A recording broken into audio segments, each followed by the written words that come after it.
the only green in the golf course that the edges all fall away from you.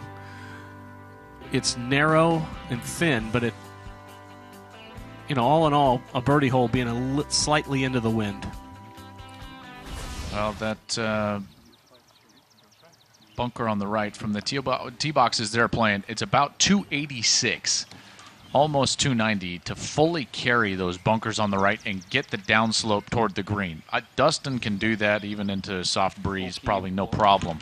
The other players might be looking left towards that tree on the hill, trying to find the fat part of the fairway. Yeah, because from right here, it plays up approximately, let's call it 6 yards uphill. So 286 is playing 292 plus the wind. You're looking at a 305-yard carry. Martin's going to be looking right over this little tree.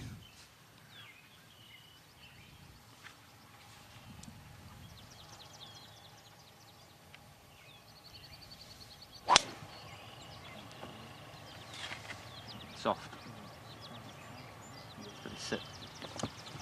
That should still find the fairway. A lot more room over there than the players think. That'll be just fine, and probably far enough left where he's got a full view of that flag stick. He'll have a full view and probably around 60 to 70 yards. Kind of an awkward pitch. Be a little bit easier if there was a little bit more wind. Buddy, there's not much out there, is there? No wind at all right now to speak of. I mean, it's a slight breeze, but nothing at all, really. Jordan with the 3-wood to keep it short of that bunker that you saw Martin next to.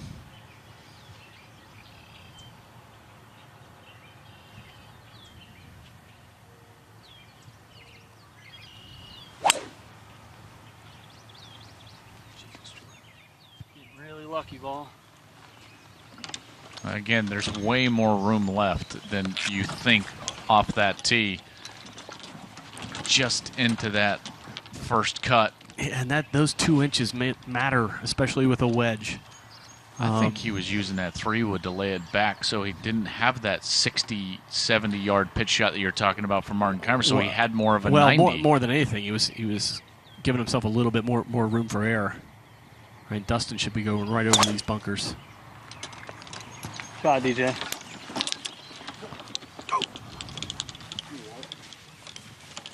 Oh, my goodness. He carried it over the downslope onto the flat. Yeah, I think, So he has 347 to the front of the green off that tee box. And he carried it about 330. I would say 330. Into the wind. You got that gear? 295 adjusted. If I'm allowed to hit a wedge after. A full wedge, I might add. Full wedge. They're on the second easiest hole on the course. Let's see if they can capitalize when we come back.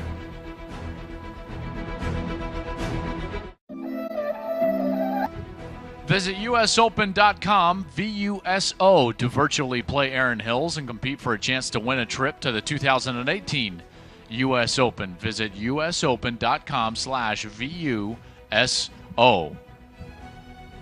As Dustin Johnson saunters to his tee ball, and he just absolutely destroyed that drive. That's 2 in a row that he's looked very fluid on, and it'll be Kaymer and Speith to play first. Speith will be the one to play first. Buddy, how's his lie over there on that left side? Well, Joel, his lie is pretty good. It's sitting up in the first cut there. He has 87 yards, 73 to the front, and 14 on. It may even help him a little bit because it shouldn't spin quite as much, but the left side of this fairway is actually not bad. The players can hit away from the that false left side where it spins all the way down. So, you know, a miss here will be slightly to the right of the hole, but that's the angle that they're looking at. Yeah, you got about 9. You actually a little more. Yeah. About 100. What's the cover in line with it? 83. 83.90. Split the pin in the tower. Yep.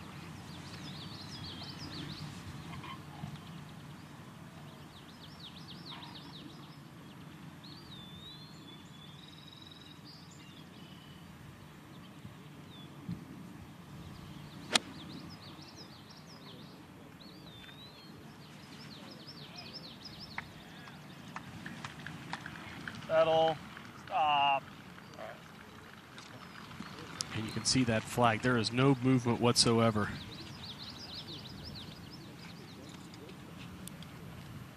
Okay. Kaymer here from a perfect lie. Same kind of angle, 59 yards to the hole. And he'll be able to put enough spin on this because he's hitting it out of the fairway. Jordan out of the rough just couldn't get the same type of spin that Martin will be able to generate. See him aims way to the left. He'll cut under this ball to put a little more spin on it.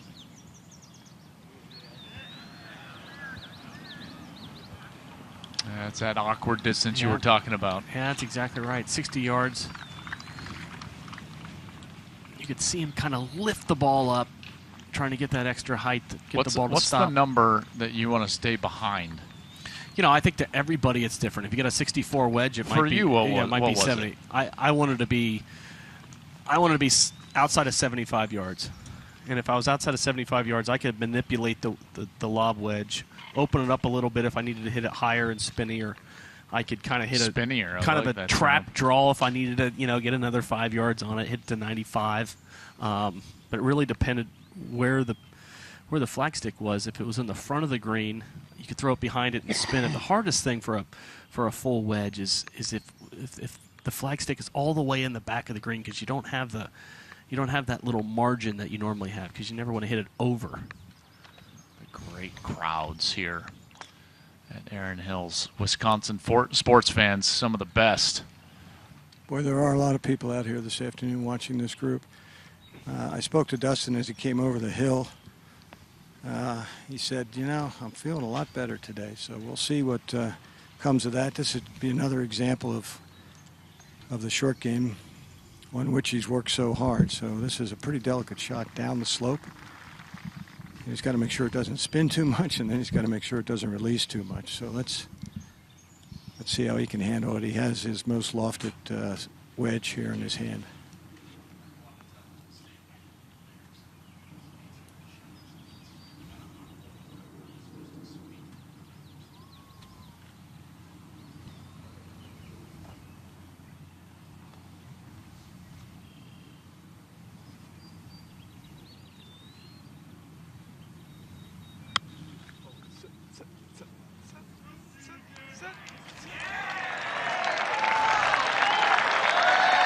Thought he hit that too hard. Might have gotten away with one, but now it's perfect. Yeah, as soon as he hit it, and that's the respect you have to give to that hole. That hole is only 3 paces from the left edge. He did not have a whole lot of room, and from his angle, just being even a little bit lower than the hole, it had to look like that. That flagstick was on the precipice.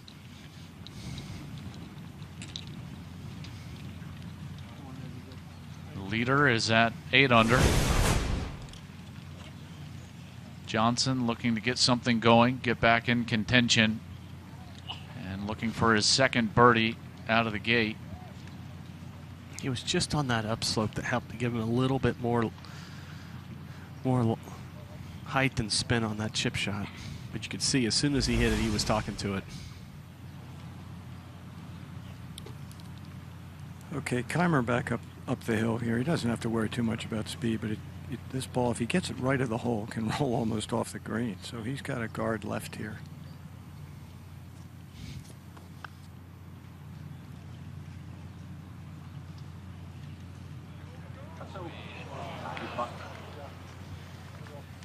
Yeah, and that looked good for a long time. Good effort.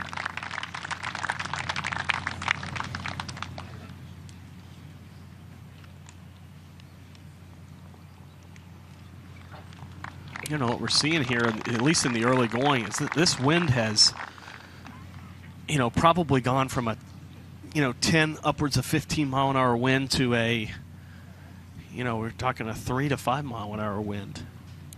Yeah, it's a light whisper out here. There's really not much going on now. 2 years ago, you might have told Jordan to pick this one up because it would have been good. I mean, these are the kind he's been making his whole career, straight uphill. Probably break a cup, maybe a little more than that left to right. Makes 20% of his putts from 20 to 25 feet.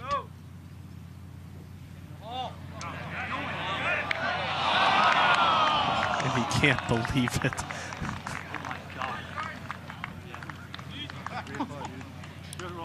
That did everything but go in. Perfect speed.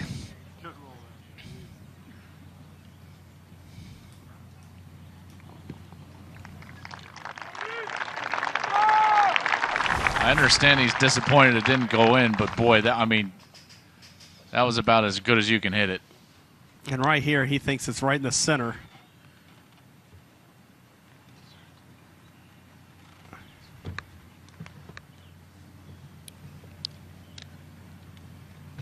Okay. You know, and our colleague at Fox, Brad Faxon, used to say, if you hit it on the line and you hit it the speed, even if it didn't go in, it was a great putt, and you got to mentally, you have to think that it went in. That has to be the thought process. Okay, little right to left here, straight uphill.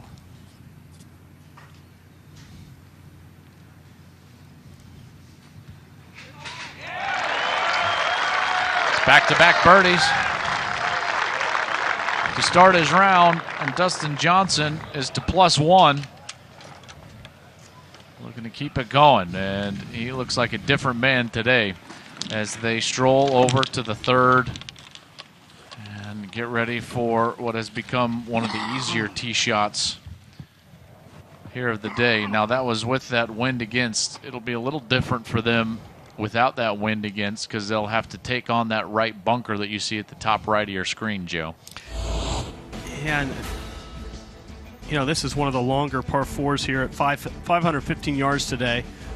Ordinarily, with this green, this hole plays into the wind, which kind of makes these bunker complex on the right not in play. Today, with a little less wind this afternoon, those bunkers will be in play. They'll be driving it down to the left center of the fairway, and this is a green that's kind of bisected in the middle, and both going right down the middle, the center of the green, and kind of in the middle of the green. You've got 4 distinct areas.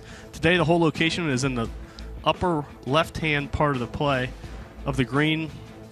A difficult par 4, but with the wind kind of dying, guys were having, hybrids, 3 irons, 2 irons in this morning. They're probably going to have 7 irons, 6 irons, 5 irons in this afternoon. So a much easier golf hole than in the morning.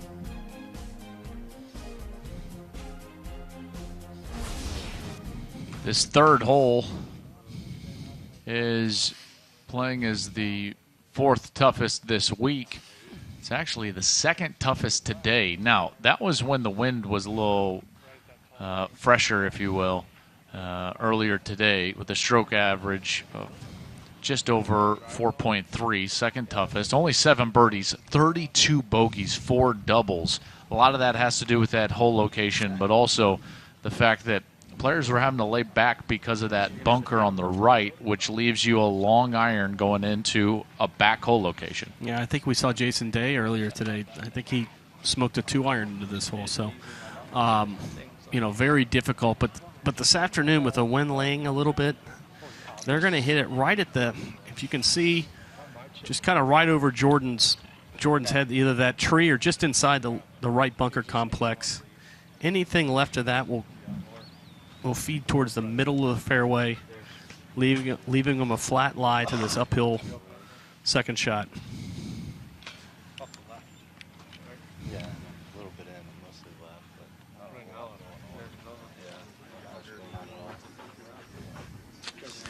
know. For the guys sitting at home, that are right around 2 over, they hate to see that the wind dies. Yeah. I mean, they are doing a wind dance. They'd love to see it blow. They'd love to see these greens dry out and get crusty. That's Justin Rose from our featured group earlier, who bogeyed the last 2 holes of his round to fall back to 2 over. But, Dustin now with a couple of birdies gets it to +1 as they're loose and conversating on the tee box. But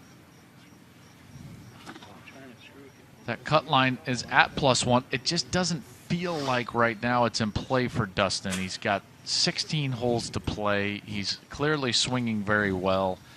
He's a man who has finished in his last 3 U.S. Opens tied for 4th, tied for 2nd, and then a win. It feels like this is a day. where Dustin Johnson will play himself back into contention rather than fight to make it to the weekend. Yeah, well, that's certainly his goal. I mean, especially this early in the round, he's not thinking about the cut. He's thinking about how do I get in contention. And he sees Ricky Fowler up there at 8 under, Paul Casey, Brooks Koepka at 7 under. You know, I think Dustin's probably got the certainly let's get it in the red numbers today. I mean, I think that's got to be his goal. If you can get deep in the red, that's even better.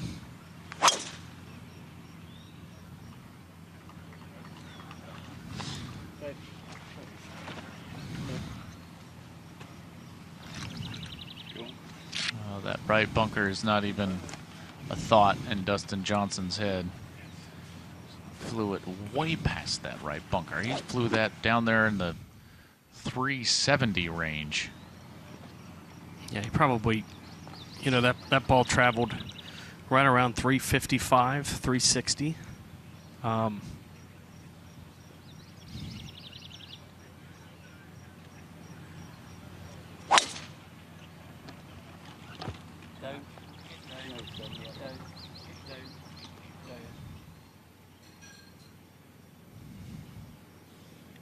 You see Martin Kaymer kind of went at those bunkers and couldn't get there. Now, he probably hit it a little bit off the heel, but, you know, Dustin flew right over those that Martin Kaymer didn't get to.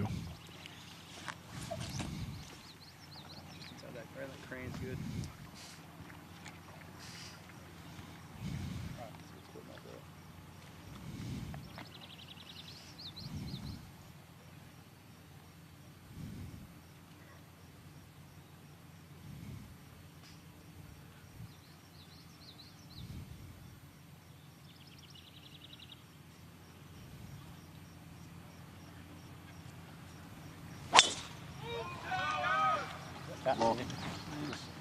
Put a cold one in there. All right. Oh, and Jordan moving it out there pretty well. Again, sneaky distance. Jordan Speed, sneaky distance, but not quite as long as Dustin Johnson. He is swinging beautifully today. 2 birdies to open his round, looking for a third when we come back. There's less time. The USGA says play 9. Learn more about options to play in your area by visiting usga.org/play 9 today. How is your short game? Joe, how's your short game? Not as good as it should be. Not better than Or should I say, yesterday. not as good as it used to be. Okay. Buddy, how's your short game? Well, it's certainly not as good as it used to be. Pretty But darn nothing is as good as it used to be. Well, that's okay. pretty darn good though, buddy, if I remember correctly. Thank goodness you have to play short shots. And just a reminder, I'm Joel Klatt in the booth with Joe Ogilvie. Buddy Marucci on the course following the action. You can join us on all the social media platforms with the hashtag featured groups. And this morning we had a giveaway. I gave away a hat. I think that I might have to give away another hat. We'll have to think of a way to do that. If you have any ideas, you can shoot those ideas to me on Twitter. You can follow me at Joel Klatt.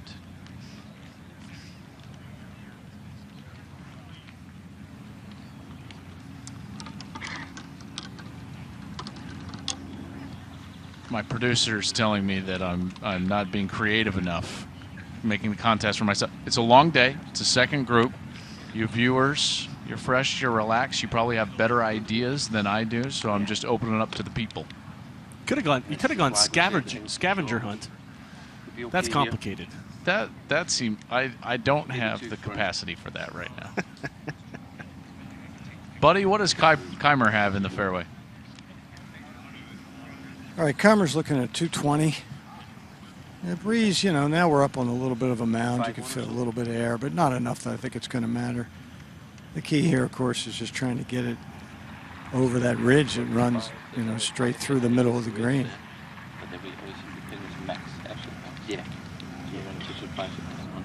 really anywhere on this surface, especially in the left half of the green, is a good shot from 220. I think. Don't you agree, buddy?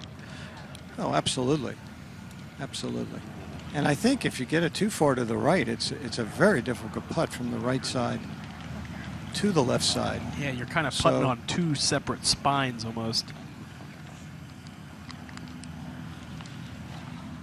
You know, anywhere right at our television tower is pretty darn good. Yeah, I think that's ideal if you can keep it just inside the tower. This may be a hole where left, even though it doesn't look great, might be better than right. I watched Rory McIlroy earlier today. Kind of hit it long and right. While we're waiting, this is the group ahead. Finishing up, Matt Kuchar. Okay, Kaymer's playing a 5-iron here from 220 into a very, very slight wind. Side hill lie ball's above his feet, so he should be able to draw this pretty easily. And I think what 5-iron does, and it takes away the back of the green. He can hit this as hard as he wants.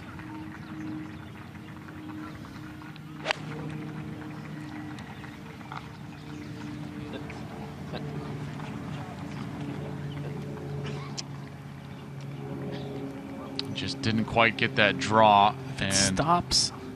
that's going to be pretty difficult, guys. He's going to have to navigate that spine that we saw earlier in the day.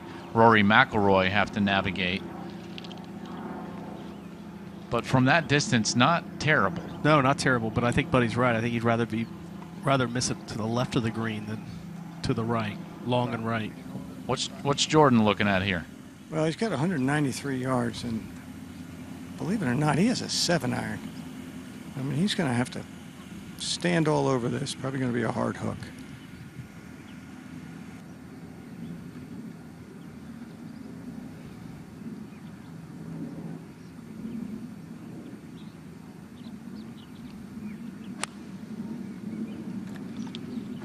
Softly. Softly.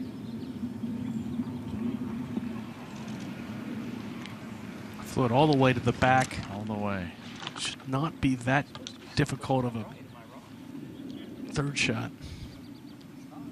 It's really not a bad spot. That's all back up the hill as that green kind of falls away in that back portion. No, but the key point being here is that, you know, this afternoon we're seeing the ball go very, very far. That's right. That's and right. these players, it'll take them a couple holes to adjust, but they will adjust. Okay, Dustin, 181. He also has a 7-iron, so don't think he's going to nuke this one.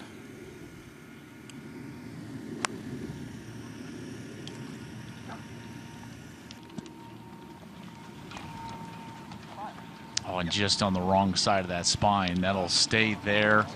But a little on the upslope. He'll have a much easier shot than Martin Kaymer. That just seemed like a lot of club for him, watching the way the ball's flying. Well, this is Aaron Hills, and we are on this left side as you look at it.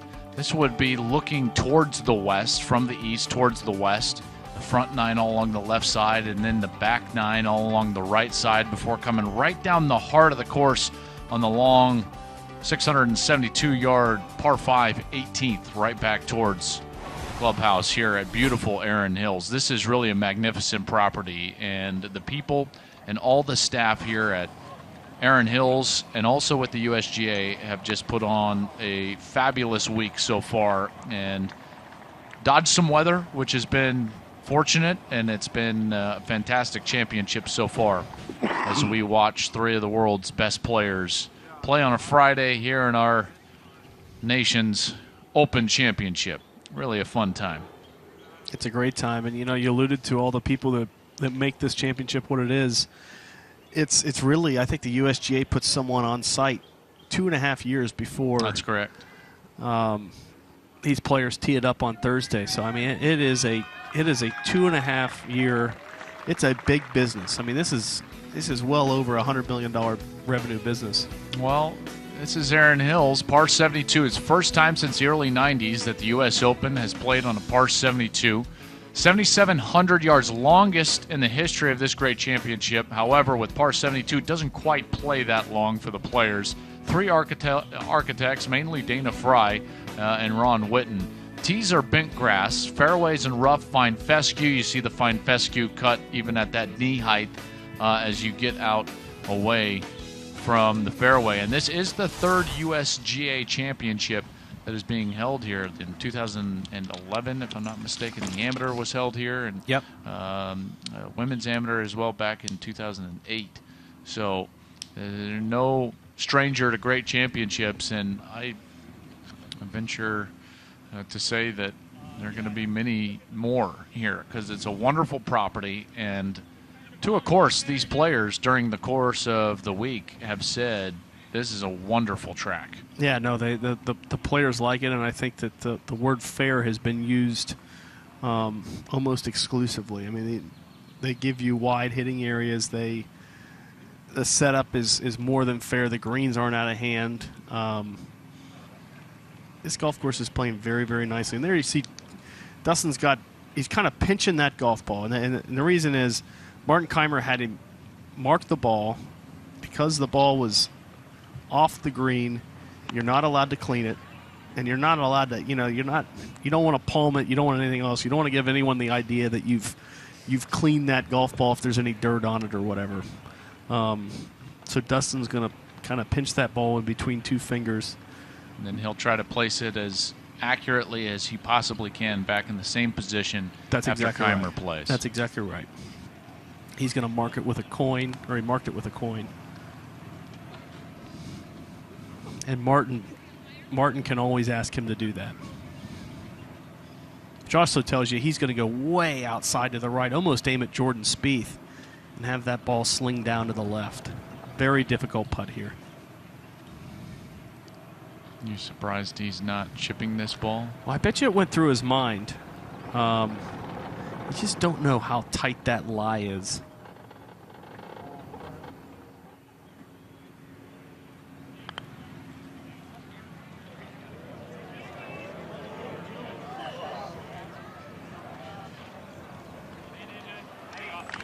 And that's a great putt. That's pretty good. Yeah, anything within 5 feet there is terrific. Especially going through that amount of fringe. Very difficult to get the speed right. Martin executed very well.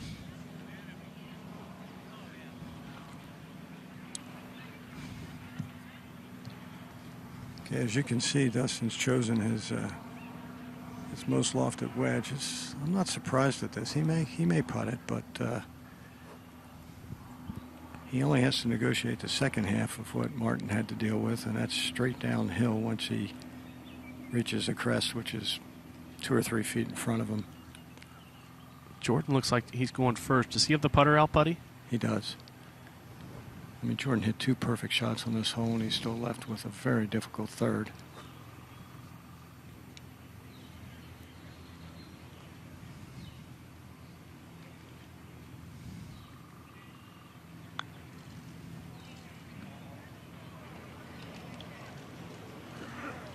You know, we've seen some of the players choose those type of shots, whether it's with the putter or even earlier we saw Justin Rose try to use a 5-wood from down below the 17th green. These closely mown areas, they're just not sticky. Releasing. They Yeah, are they're sticky and tough for that type of a play. You see Dustin's gone back to the putter. I was a little surprised Jordan chose the putter, buddy. A little more downhill to that flagstick than maybe you realized, or maybe the lie just wasn't perfect. Well, it may have been the lie because it was a perfect shot for a chip. I don't know why he chose to putt it either, but he was straight uphill to the hole, and Dustin is straight downhill to the hole once he gets over this little ridge. Yeah, you can see him. He's looking out almost 90 degrees.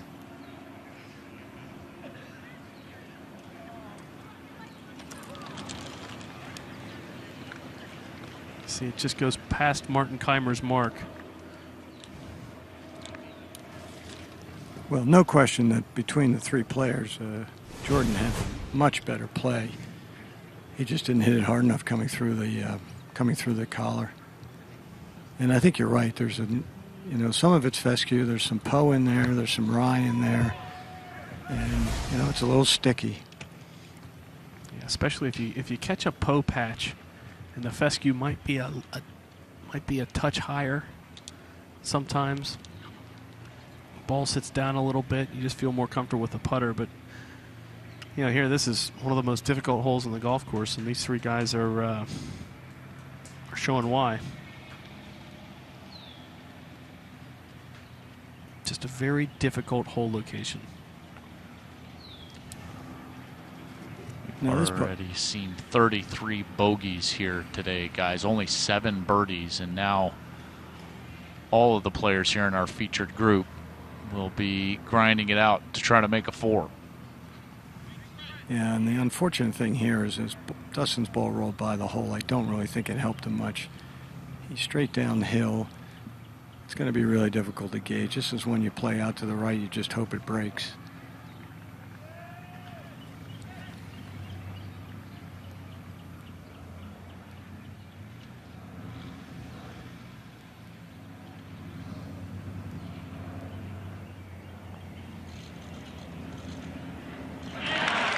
And he makes it. That's a great save for Dustin.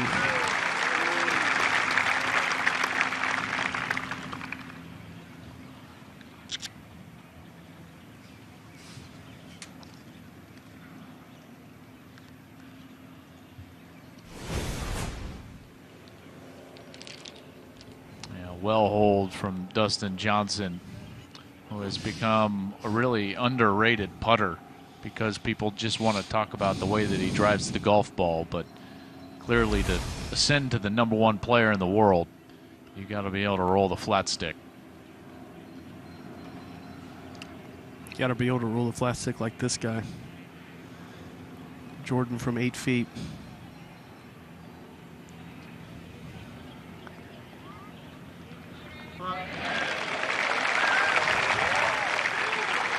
Right in the middle. That's a huge confidence builder for Jordan, especially after the way he putted yesterday. We saw that birdie putt on 2, take a peek before just ending behind the hole, and now a really nice 8-foot par save for Jordan on 3. Now Kaymer for his 4. He got a good read from Dustin. This ball will move to hit from his right to his left. Center That's cut. a great putt. Great par. From every one of those guys. Yeah, from 3 of the best players in the world. It always feels good to make those 7 to 9 footers. Just a little bit more, even though it's for par, it gives you a little bit of a bump in momentum. This 4th hole here at Erin Hills is a hole that has a bit of a, well, I'll just say a much tougher driving area than most of the holes here at Erin Hills. As evidence, today only 55% of the field is hitting the fairway. Yeah, it's only 456 yards, which is a relatively short par 4 here at Erin Hills.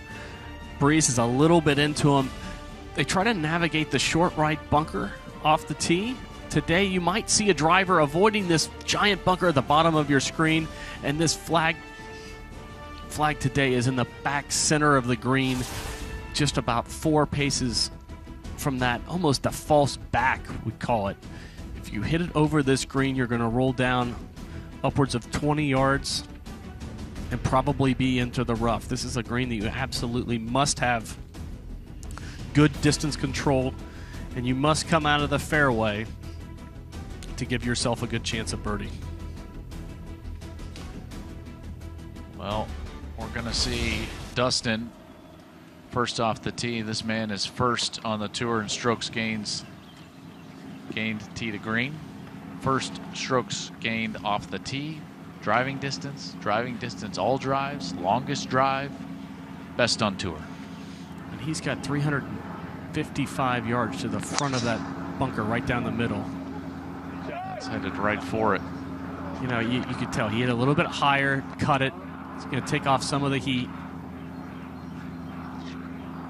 Well, he only hit that 330, Joe. It's pretty awesome when you say, I want to take it really high and cut it, so I only hit it 330. And that's exactly what he did. He could have hit that ball another 20 yards.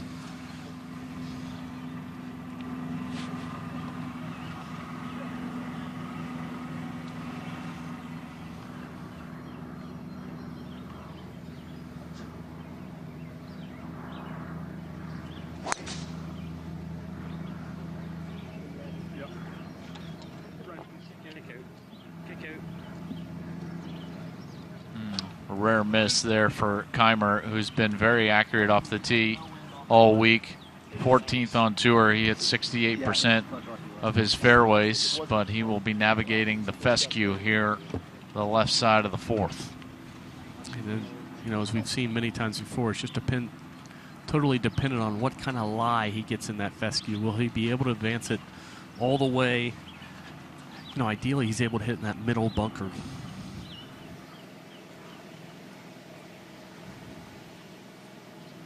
T. Jordan setting down the left side, shoulders open.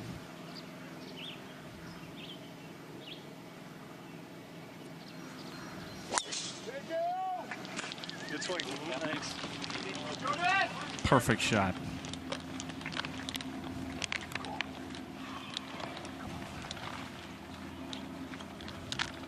And Speith finds the fairway once more. He's been hitting the ball brilliantly this week.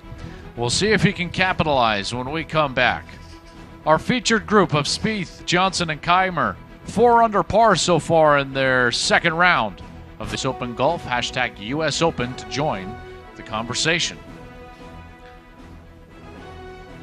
Well, we're following the last 3 winners of this storied championship. Martin Kaymer, Jordan Speith, Dustin Johnson. We had Justin Rose this morning. He's 2 over par, hoping that cut line moves to 2 over so that he can play the weekend. And back in 2012, out in the Bay Area at the Olympic Club, Webb Simpson grabbing his first major championship.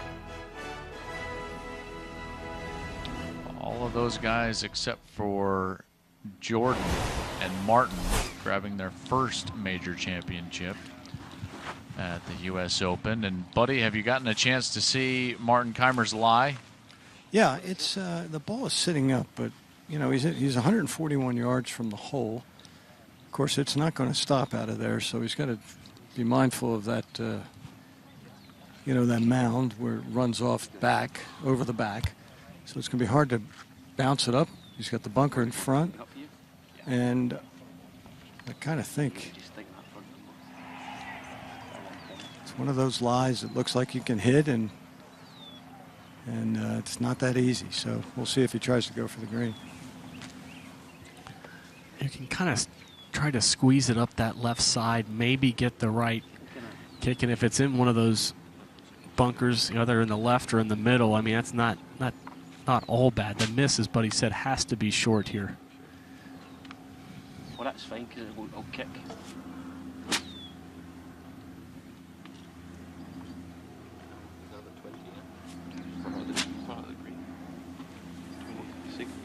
Back edge. Yeah. It's not, I mean, it's not going to go. Well, it might, but it depends on how it comes out. See, it comes out. It's a nice one.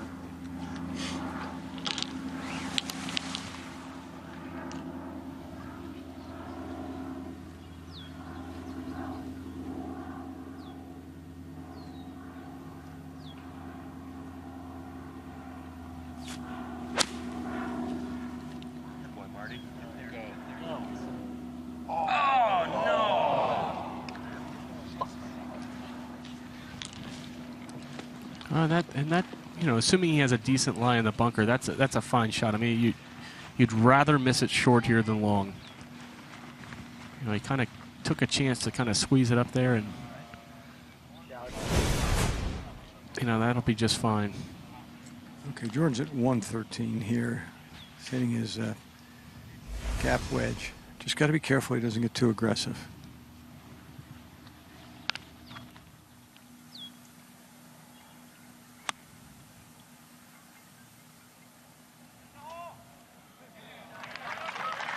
That's pretty good. Maybe wanted 2 more yards out of it, but did not want to flirt with the back edge of that green going down where we saw Jason Day and Justin Rose. That's right. Yesterday. And that's right where you had to hit it. Yeah, I think that was a perfectly played shot. Here's Dustin from 1 yard shorter hitting his sand wedge.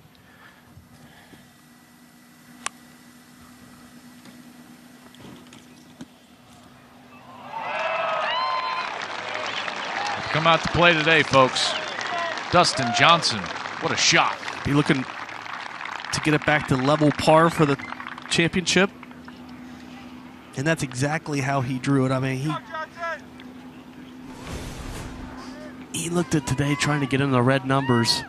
He might have to revisit his goal. 3 under through 4, assuming he makes that one.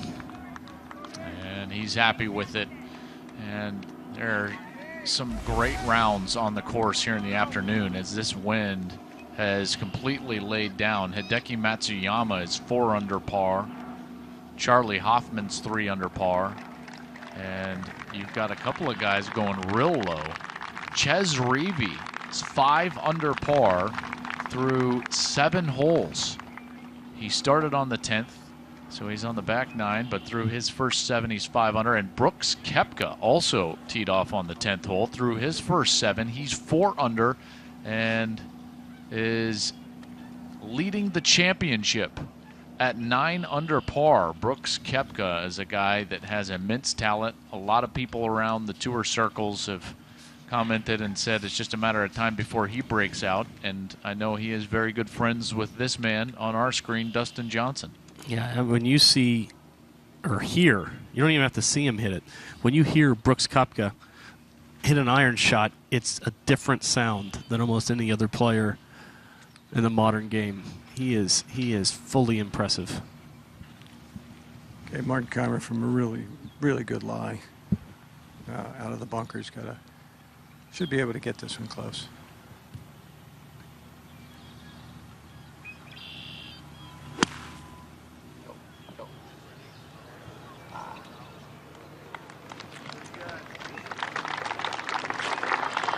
I don't think he's lost his turn. Looked to me like he had that ball kind of in the middle-ish or back of his stance almost, trying to kind of hit a little chunk and run. Well, I think he was guarding against going over, but he hit that heavy. You could tell by his reaction, and he is away.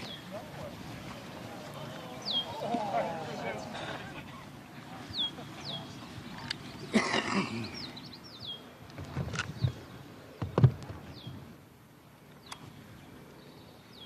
know, this green back there at that back portion, it kind of climbs to that crest before falling down and going back down that kind of false back as you described, Joe. So, buddy, these are going to be putts that they can be aggressive with. Am I right? Yeah, straight uphill. Both Martins and Jordan should move slightly from their left to right. Dustin is in there so close, I don't think he can give the hole away, but if anything, the ball will move to his right as well.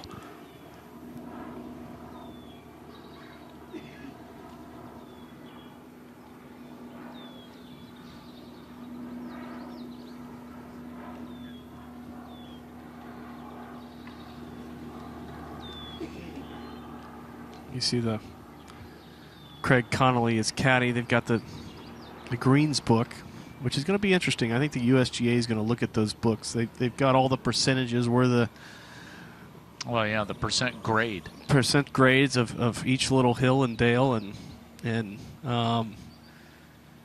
they've got a grid, so it's in 5-yard grids. So these guys could basically figure out exactly where they are. They use that green book to kind of give them a little bit of a just an affirmation of where they are and how much their putts are going to break.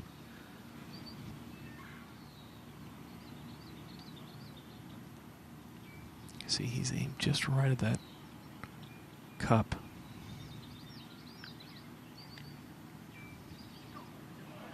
Oh, it just stayed there and even fell a little bit to the right. Yeah, he may have misread that. I mean, that clearly was breaking right. And he lined up just maybe on the right edge. Yeah, I'm surprised at that. He saw his bunker shot roll a good 3 or 4 feet from left to right. Everything rolls left to right on the screen to this whole location. Well, he was looking out there, buddy, which is, a little bit confusing, like you said, and hit it probably right where he was looking.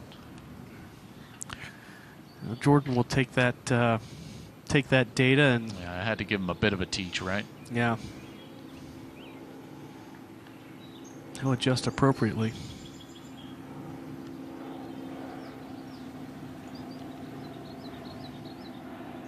for birdie to get into red numbers.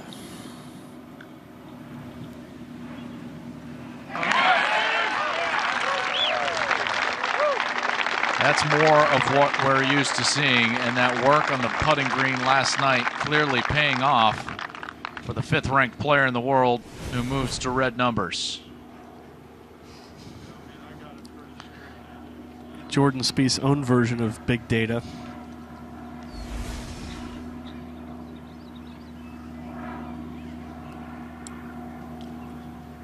Okay, I can't see Dustin giving the hole away here. It should be maybe left edge if he gives it any pace. And this will get him back to level par for the championship. Yeah, you heard him say to his caddy and brother Austin that he had it dead straight. Pushed it.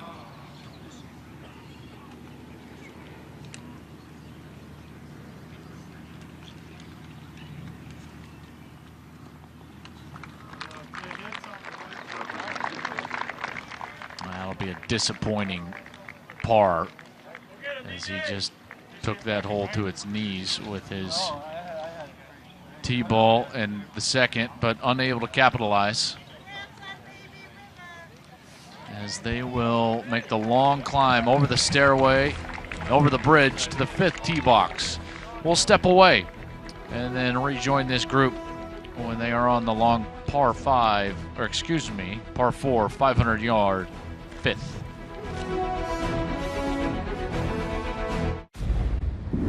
And naturally.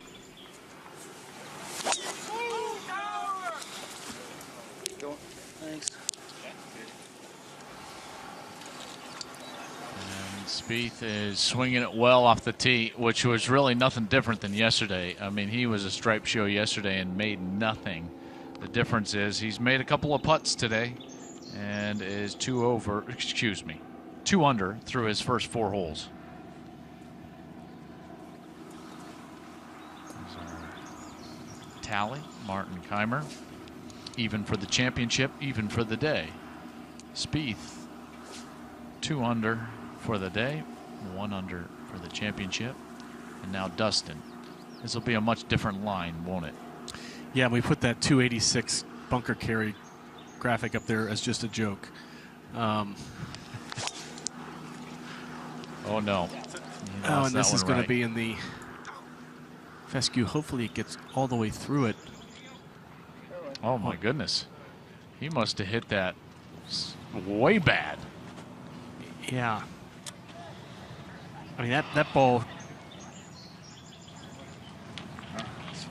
you know, that's probably 25 yards behind Jordan Spieth. He's going to have a blind shot, but he's in the fairway. So, good miss. You going to keep walking? Sorry, trying to get out of the way. You went in the way standing there, now you're in the way. Yeah. Come on, yourself, please. Thank you. Good focus here. Now Martin's going to hit this ball just inside that right bunker, just over his right forearm. Sorry, sorry.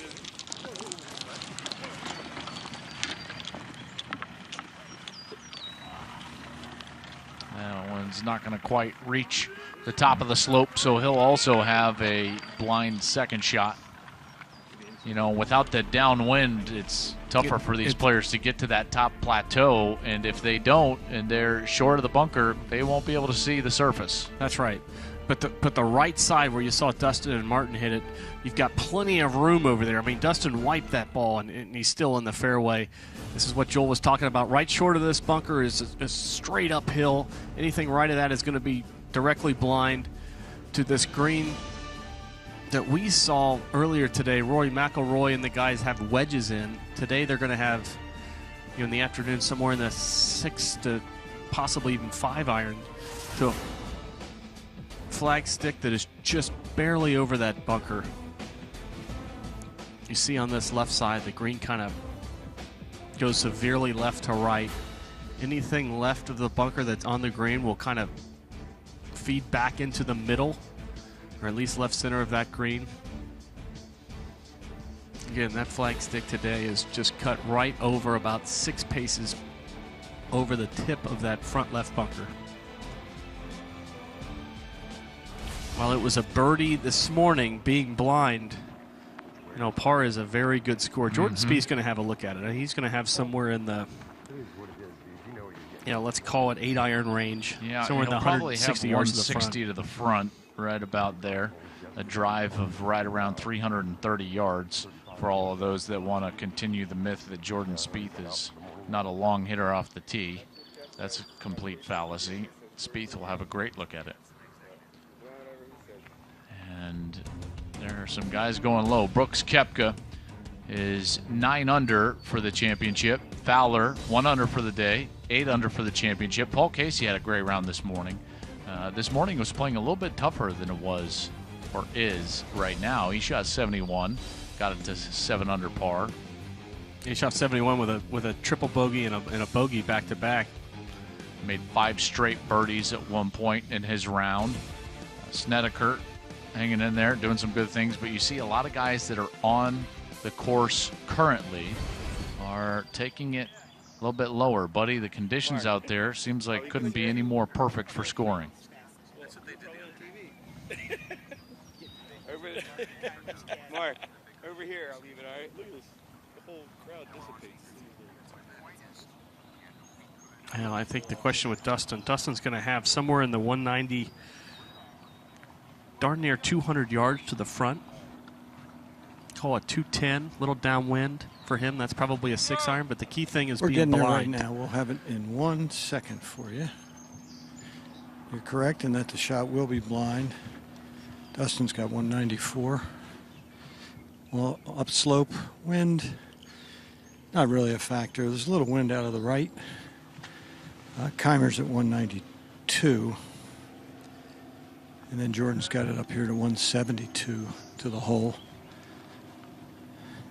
Jordan can see the green. Martin and Dustin cannot.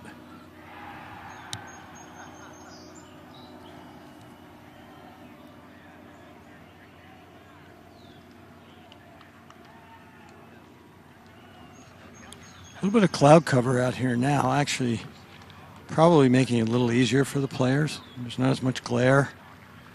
It's pretty comfortable right now. It's warm, but it's pretty comfortable.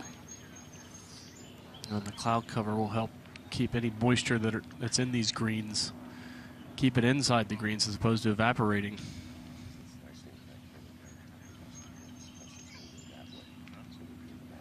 You see Dustin's trying to figure out, being blind, it's very important to find a line that works. He's trying to find a line that works. So when he's over the shot, he can at least believe he has the right target. Can never be 100% sure.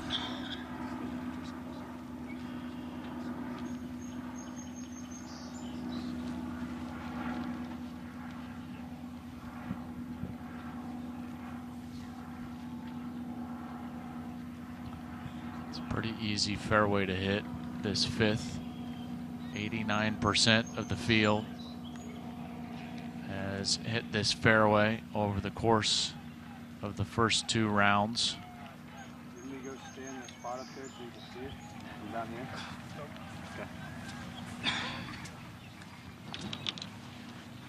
The field is hitting this green a little bit north of 3/4 of the field. Hitting this green about 77% in today's second round. You know, Dustin, his caddy Austin asked him if he wanted to go stand up and, you know, kind of give him a line, and Dustin was pretty quick to say no. He's got a pretty good idea of what he's going to be looking at.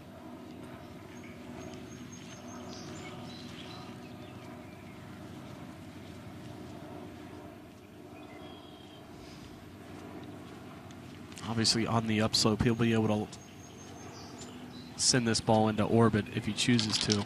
Is he looking at a certain piece of fescue to line himself up?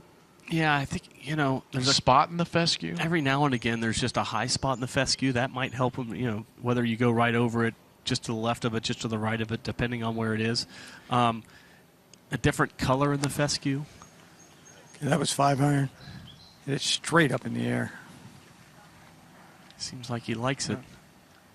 Oh, and he should.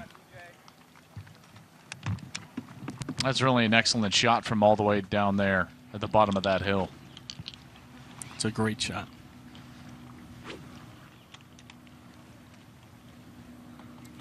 You know, and Dustin's, he commits to each shot. You know, he's so gifted that we lose sight of the fact that, you know, he's extraordinarily good at committing to what shot he wants to play.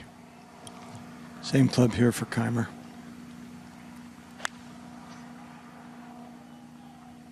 It's right at it if it carries. And then it'll just release right back along with Dustin. Another good shot there. All right, see that ball flight? And he'll get a good read off Dustin's ball as well. Yeah, I agree. All right. Jordan's got a great look at this, doesn't he, buddy? Yeah, he's looking right at it. He's got a great lie, a little on the upslope. He's going to have to hit this 7-iron pretty hard.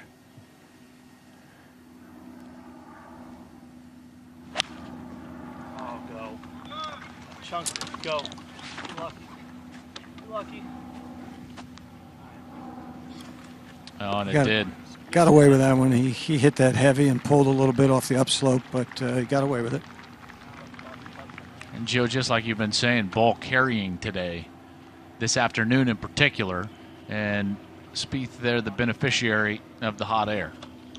Yeah, I think that you notice that these guys in particular seem to be hitting their irons just very, very long this afternoon. And then we saw that yesterday as well.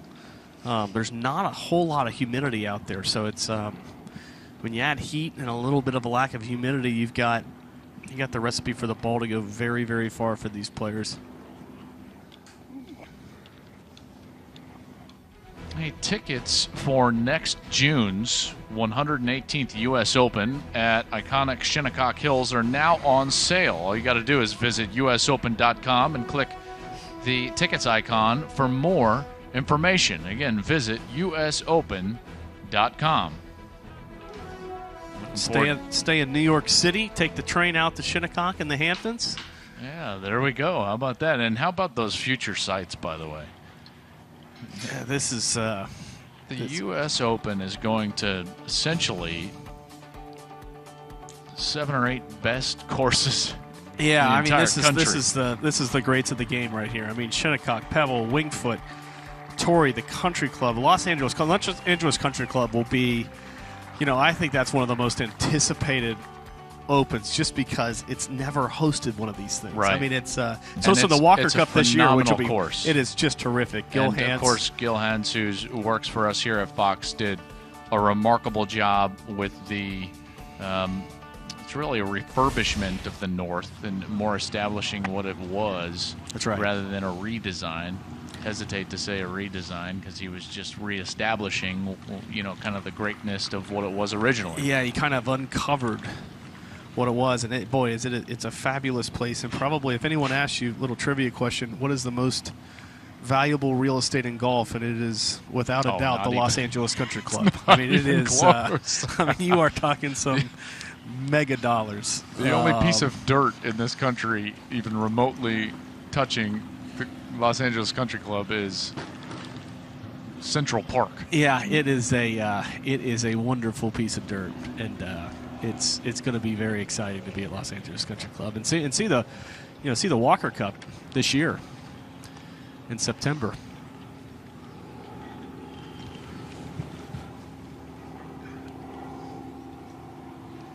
Well, these putts from Kaymer and Johnson, buddy, they have a little pace to them, or what are they looking like? Well, they're coming down the hill into a bowl and then back up toward the front of the green. The front of the green here is raised a bit, so first part of DJ's putt will be down, then up, goes through a gully, and then up on the other side, and then kind of flat. So I would think speed is somewhat of a consideration, but this should not get away from him. Putt should pitch from right to left. The entire green pitches from as you play the hole from left to right. So for this situation, it would be right to left. You know, DJ is pretty good from these lengths. He's top 20 on tour from outside of 25 feet.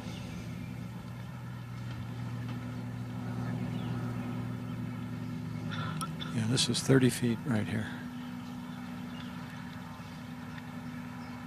This just feels like a putt you can make for some reason.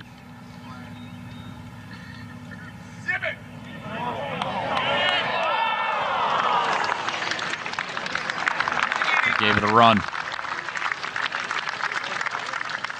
Looked good for a long time.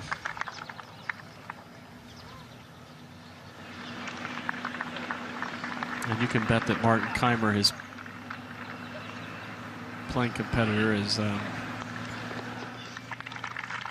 his eyes were on that ball as it went. Okay, Kaymer's about 3 feet closer, about 27 feet. Virtually same line. Move a little bit from right to left.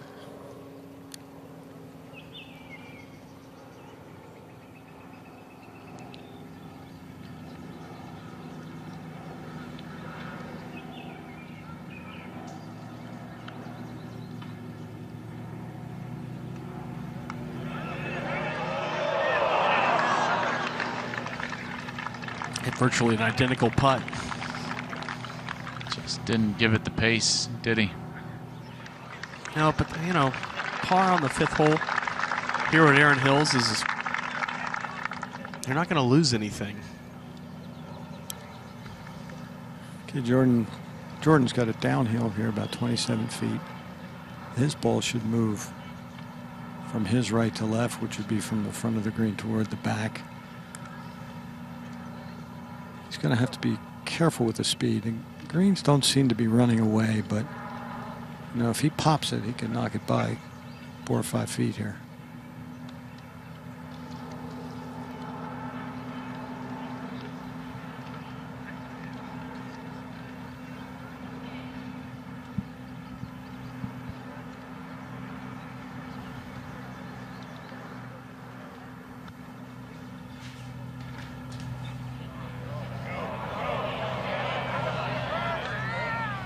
Dead center, bud. And you hear him say dead center. I mean, he had it right in the jaws. Just didn't hit it. Gave it a little bit more respect. Well, being exactly downhill. like what he was saying. You know, couldn't really give it a run.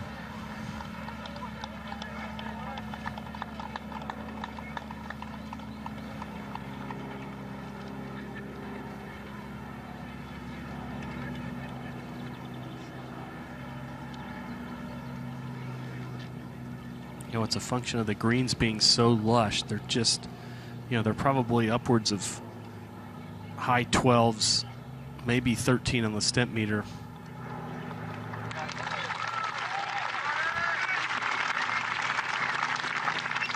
So maybe a half a foot slower than maybe they expect. And I think we'll see on the weekend.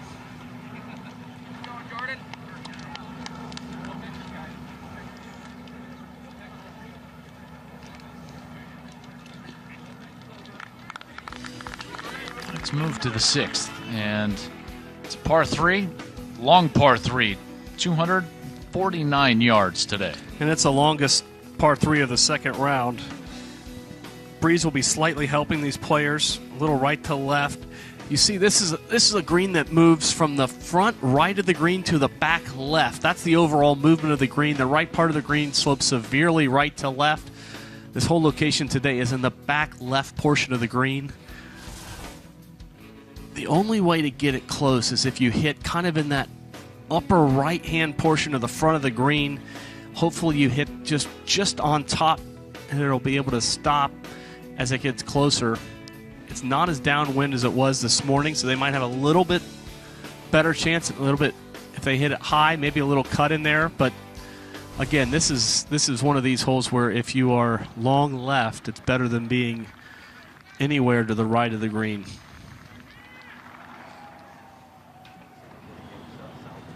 This is one of those, I got to imagine it's not the enviable position to be the one with the honors. Yeah, you know, the guy who's always hitting first, the good news is he's just had a good hole or a succession of holes. But the guys who are second and third on a par 3, they get to see what that player's hit. They get to see how he's thought about it. And really, they get to, although 250 yards, they're not going to be able to see how the ball reacts to the green very well. They can at least see how that ball reacts. Well, it's just a totally different hole based on the hole location. Yesterday, it was back right, the flag stick. It was the toughest hole on the course. Today, back left, essentially, or back middle, if you really want to call it that. It is the 7th toughest hole, still averaging over par. Only 8 birdies. This is up on the green. Patrick Reed. And Patrick Reed will be finishing up.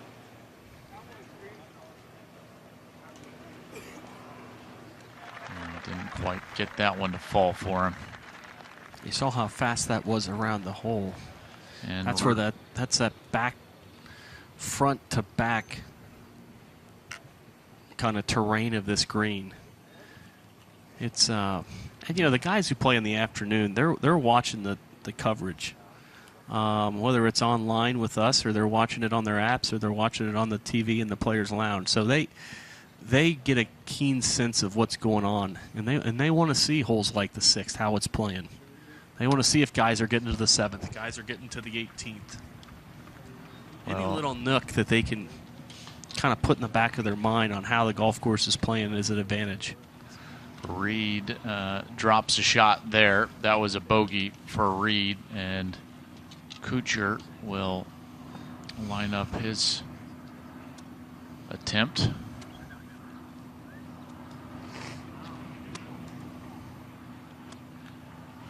This is his par attempt. Kuchar's 2 over for the championship. And it looks, you know, I don't want to touch it early, but it looks like that the cut will stay at 1 over. So, you know, at this point, there's just, unless the wind picks up, there's just not enough people on the golf course to affect it.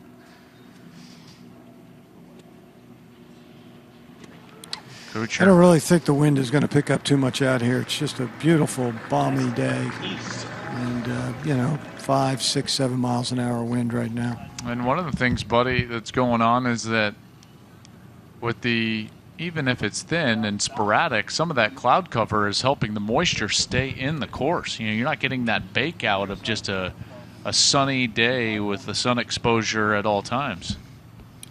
Okay, so now here we have Jordan from 249 to the hole.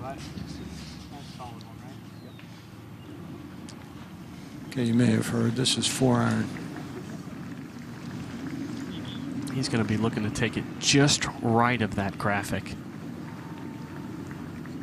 If he pulls it a little left of it, so be it.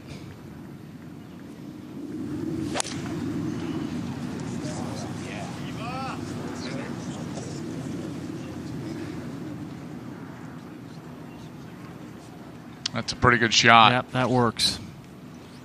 He won't mind at all that didn't find the surface. That's flag high, and he'll putt that. He'll putt that. So, and he is hitting the ball incredibly well. yeah, no, he's in control of his golf ball. And you see that that's the.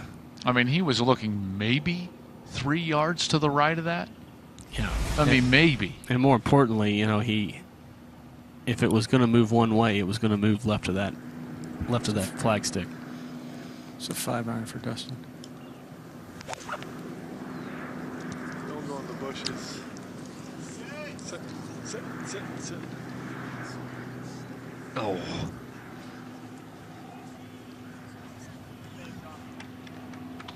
Where's that? They go up in the stuff.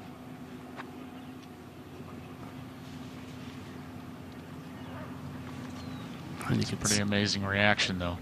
Did it go in the stuff? Yep. Okay. Yeah, he doesn't let anything bother him. I mean, it might bother him internally, but nothing outwardly.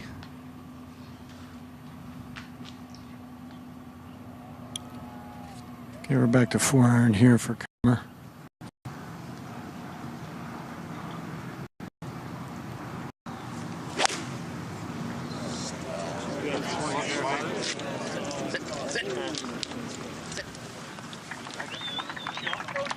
And that's a good shot.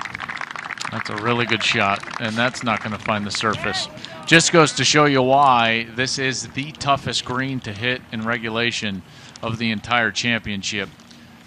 Only 44% of the field is doing it, and we'll have a couple of guys with a good chance for par. We'll see if Dustin can first 8 holes. And Fowler is keeping pace. He's at 9 under, tied with Brooks Koepka, the leader of the championship. We've got the featured holes as well as our coverage over on FS1. And we are proud here at Fox Sports to bring you all the coverage of this great championship as the defending champion has trouble here at the 6th.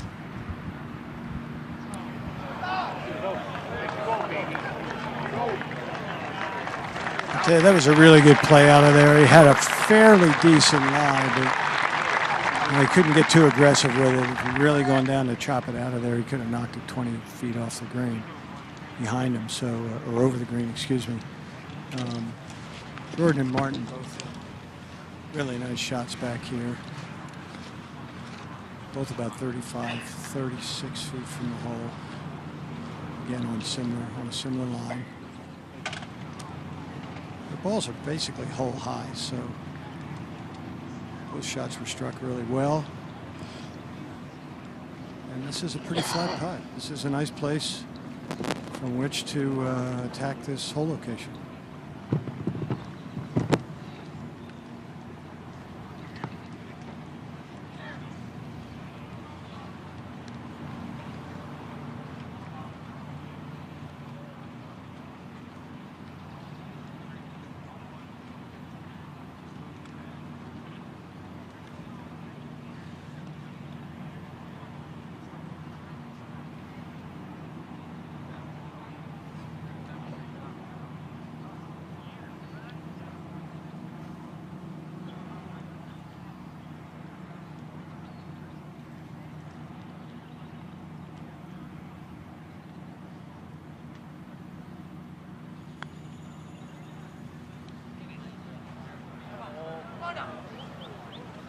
You saw Martin go immediately behind Jordan's ball to get a read.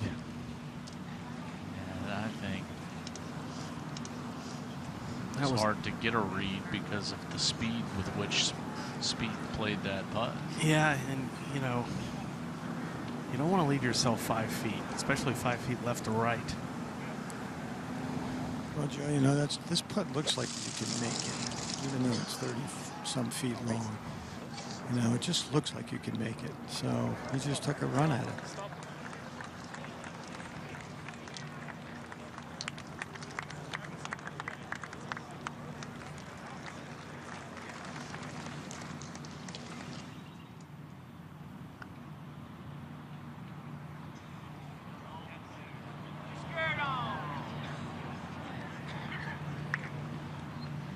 That's what often happens when you see a guy blasted 4.5, 5 feet by. The next guy on the similar line kind of gets a little nervous or gets a little more cautious maybe. But Martin's got 1.5 feet to save par. That should be fairly simple. Buddy Dustin first. Yes, Dustin's going to go first here. You know, his putt's going to go, might move a hair to his right. You know, if this were not the U.S. Open, this wouldn't be that difficult a putt, but to save par, you know, he's right on that cut line now. I'm not sure he really worries about that, but you know, you don't want to make bogeys. You know, especially with a chance, you know, he's going to have a par 5 on the next hole.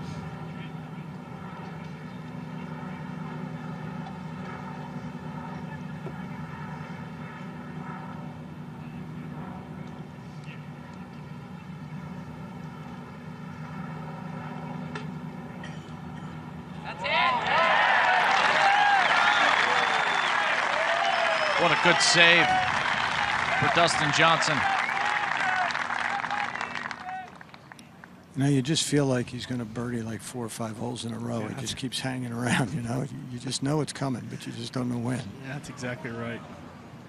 Yeah, Dustin kind of treats the golf course as like with overwhelming force. I mean, he just he sends the heavy artillery in there, and he just has the opportunity to decimate every golf course he tees it up on.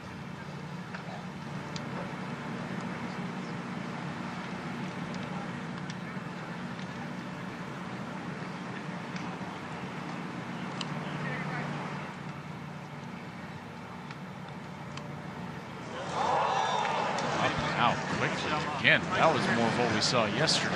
You know, he looked like he took a little extra waggle there with his feet. And he had to putt through a shadow.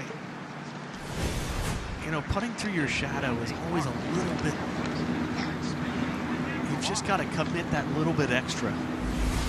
I always found that a difficult.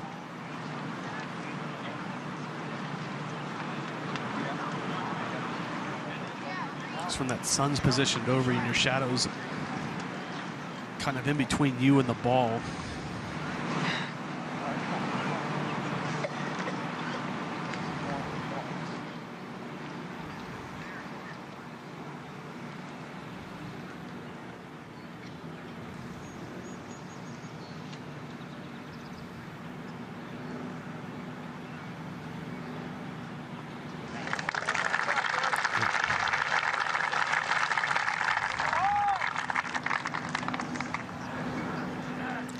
Yeah, I think he knows his mistakes. He had a pretty easy putt for birdie, and he, you know, just to blow it by 5 feet, to give him a little extra stress. You know, I think that's why he's kind of kicking himself.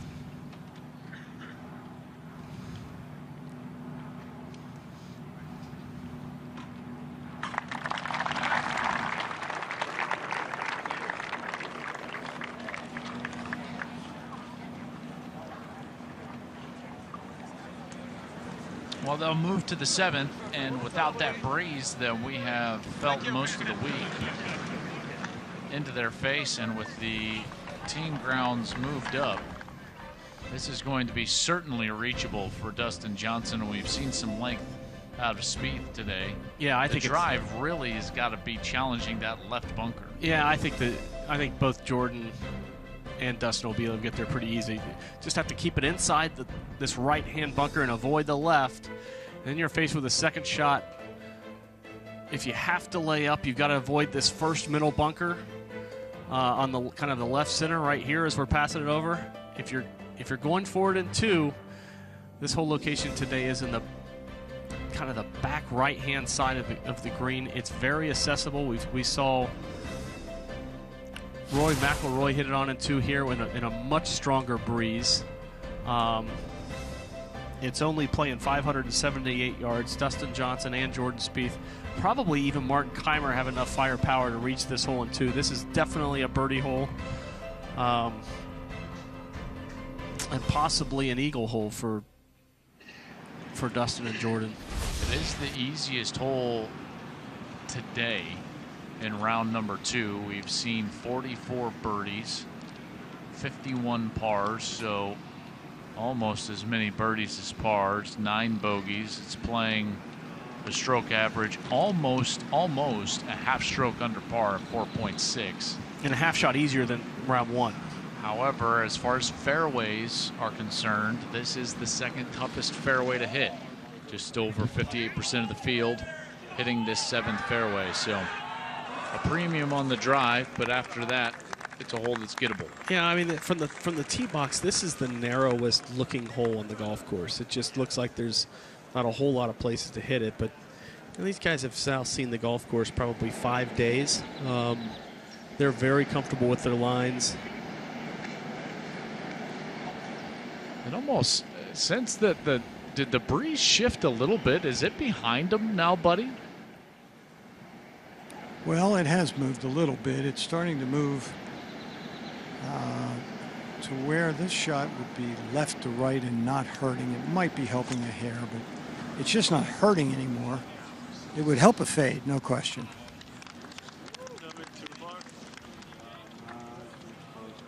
That is way too far. He hit that 20 yards into the fescue through the fairway. You know, it'll be interesting to see what he's left with. The good news is he's far enough down there that he's wedge away. Well, this is part of the varying setups, right, Joe? I mean, they mix it up. The wind switched a little bit, and you kind of have to be in the moment. Well, that's exactly really right, buddy. It's understand what this golf course offers. There are many, many different looks out here. not just about the shot making, but it's about the course management and the mental resolve to think through each shot. Big reason why this is golf's ultimate test.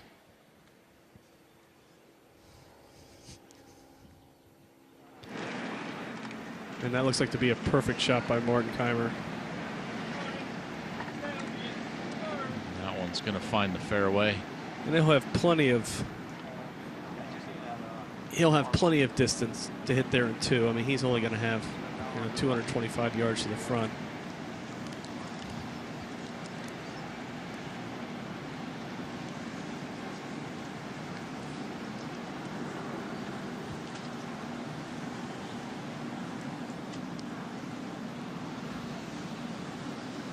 Jordan Spieth will probably take it a little bit left of that line.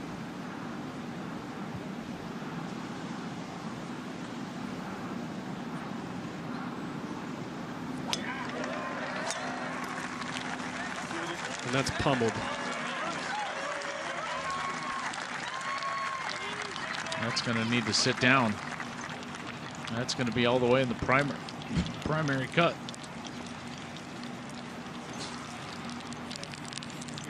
And I think Jordan thinks that that's probably in the 40-odd guys. But I think there's a lot of caddies. You know, you're walking around the practice rounds. A lot of caddies and a lot of players thought that these guys would get the double digits under par. You've got 34 players under par. 40 players. Oh, I'm sorry, 40 players under par right now. A hair down from yesterday when 44 players broke par. Yeah, and I think the width of this golf course. Now, what are they talking about having here? 4 par 5s, that creates a lot of opportunity for these guys. He's talking about a rules issue here.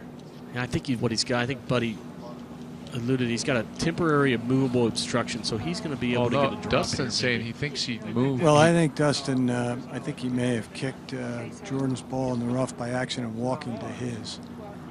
I mean, I didn't see it though, because I wasn't looking, but I felt it on my foot. Okay, so basically you're going to have to redrop if you think you really want I to. mean, I know I touched it Okay. for sure. Just redrop, try and go Yes. in the same spot. Yes. As near as possible to where that was. Can I clean it? Sure, you can clean it. That's fine. Move loose stuff around. Okay.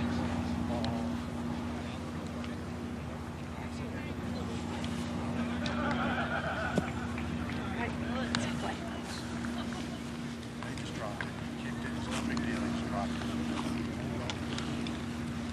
So I think what happened was Dustin, barely nicked Jordan's ball when he was walking in the rough, and 19 to 45. there's no penalties. Jordan just has to drop to the nearest point of where he thinks that ball was. What is it, to the bunker? Well, I don't know what the lie looks like now, but it has to be better. Covering it on the right? No. Gotta go a little further. Hey, buddy, did you get the sense that Jordan thought his ball was right in the fairway? Oh, absolutely. He walked up to Martin's ball. He couldn't believe it wasn't his. He turned and looked at me. I didn't want to deliver the bad news. Yeah, I mean he hit his line. I think that fairway, just where they were driving it, they didn't drive it that long in the practice rounds.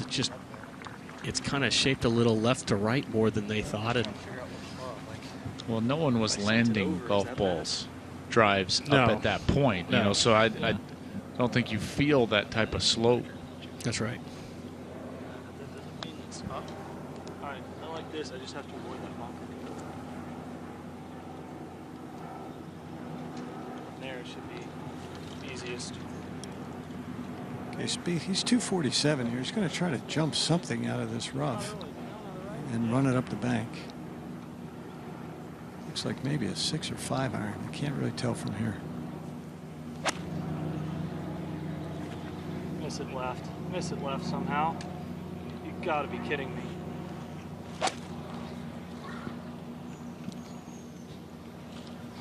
I think he was trying to run it up that left side. Just caught that middle bunker. He's going to be left with a very awkward yardage. Probably up the dreaded 55-yard bunker shot. And while that was going on, Dustin did take his drop away from that TIO, temporary immovable object. Obstruction. Kaymer 245 here. He's got a 4 iron out.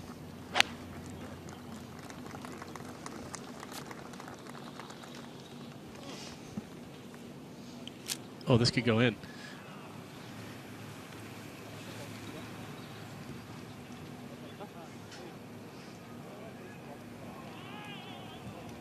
Let's go back and just take a look at Speith's reaction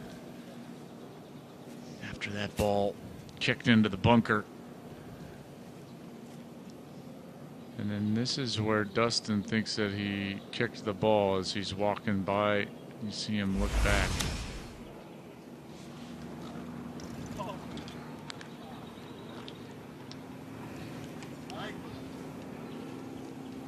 Oh, and he went out that after the, just short, but that will be fine. Out of the fescue. Yeah, he got a pretty good line when he dropped it, and was hitting an 8 iron out of that lie. They're just trying to muscle it up there. And the question now is he going to be able to avoid a few of the divots? That's where a big collection area. A lot of guys were practicing down there during the practice rounds. He's going to be going straight up the hill, slightly into the breeze, which will help him stop that.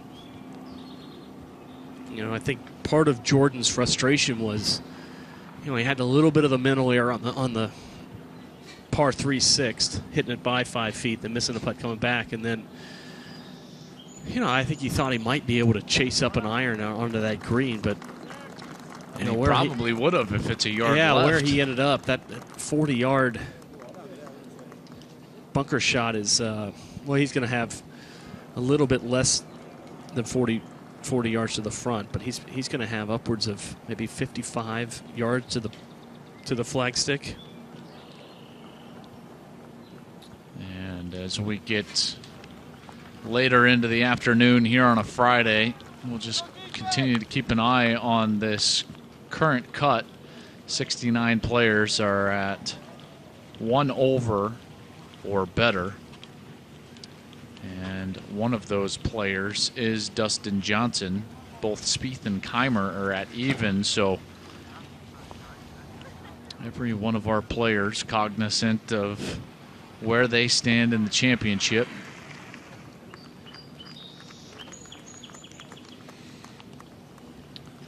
And after all that, you know, this is what's so interesting about par 5s to me. After all of that, everybody still playing their third. Chances for birdie, albeit tough for Speith out of his lie, but Johnson in a good spot. Kaymer hit a couple of good shots as well. Yeah, that's exactly right. And you know, Jordan, what's he looking like, buddy? Does he have a clean lie out of that bunker?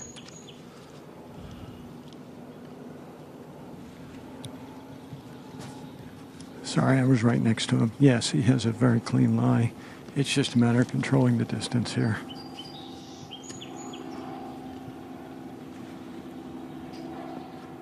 All right, you get one.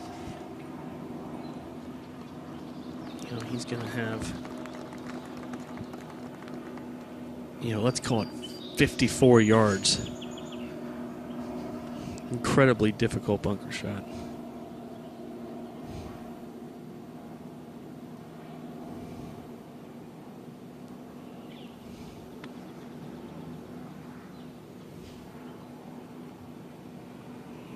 Oh my goodness. For some people. Oh my goodness, what a shot. That is a heck of a golf shot by Jordan Spieth.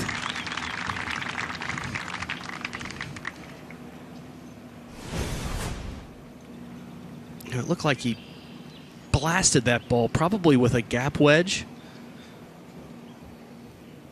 Yeah, that was 52. What a wonderful shot. You know, the tendency is for most players to use a lob wedge or use something. You know, don't be afraid to use a lower lofted wedge. Use a wedge, you know, a regular wedge. Use a 9-iron even if you get into the, 45 to 60 yard range. It helps you if you want to blast it out. Kind of makes it a little bit easier. Very difficult to kind of hit a half lob wedge from the bunker. Jordan executed that one obviously beautiful. Now Dustin. Here we go with one of these pitches again that he's been practicing.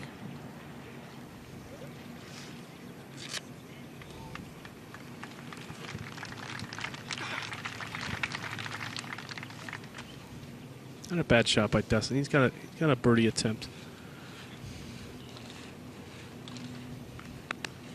You know, again, he's got a chance. He's hitting the fescue 2 straight holes, and he's got a chance to end those holes 1 under par. So.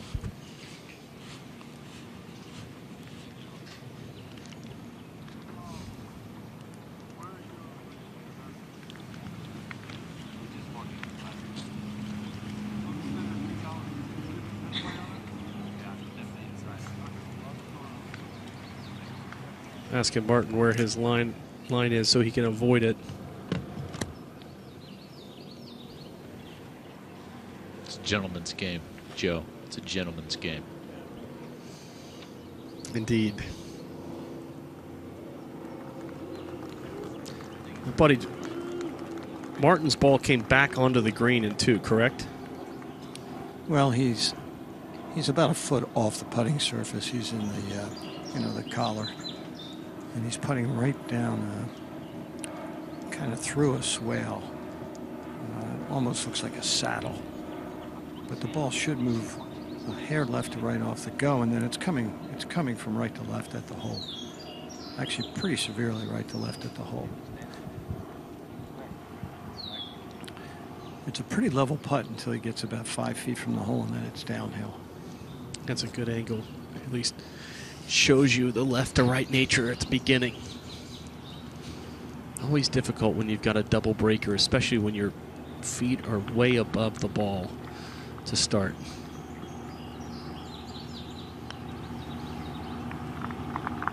See it go right.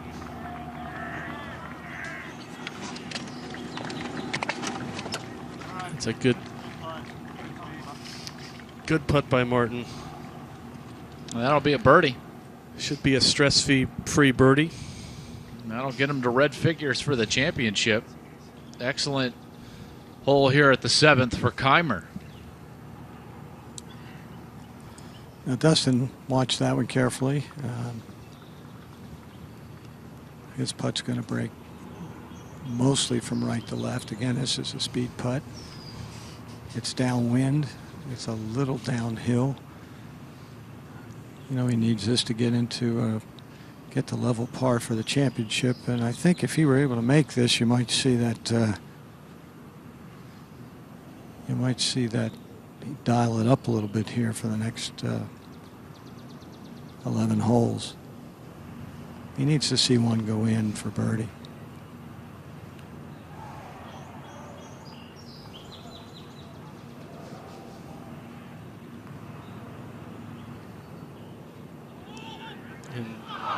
Oh, just a skosh harder, and it goes right in the center. Hit that right on the line he wanted to, just needed a little bit, probably 1 revolution harder.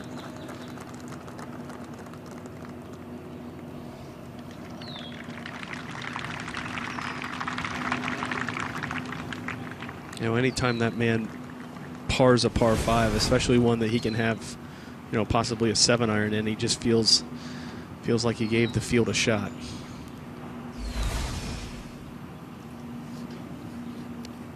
Okay, this is easy for me to say, but there's nothing to this one. This is straight up, little right to left. All he's got to do is hit this solidly, and I would expect he would make this one.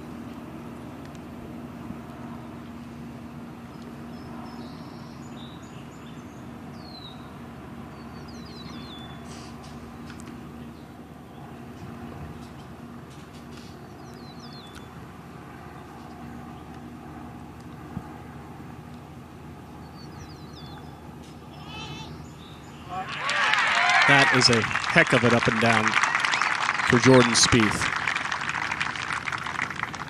It's a birdie 4, and Spieth goes back into red figures.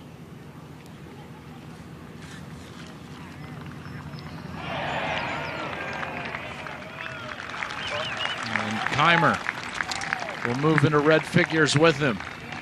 And they are each 1 under. Spieth, now this one was right in the heart.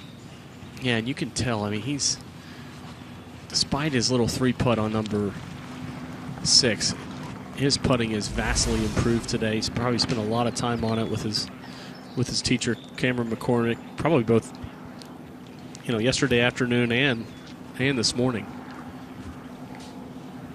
And he's headed